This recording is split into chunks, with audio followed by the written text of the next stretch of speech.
swerte ko naman. Nakapulot ako ng mahiwagang pitaka. Tapos may lumalabas pa na pera kahit hindi ako nanghihingi sa kanya. Mahiwagang pitaka, nandyan ka pa ba? Oo naman! Ako ang kaibigan mo! Wala, akala ko gini-gini lang yun. Totoo pala? Mahiwagang pitaka? Pwede mo ba akong bigyan ng pabango? Naubos na kasi yung pabango ko eh.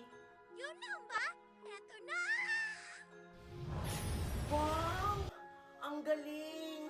Nabigay mo nga sa akin. Ngayon, makakabayad na ako ng tuition ko sa school. Maraming salamat, Mahiwagang pitaka. Thank you po, ma'am. Ay, salamat. Nakabayad na rin ako ng tuition ko. Makakapag-exam na ako nito. Hay nako.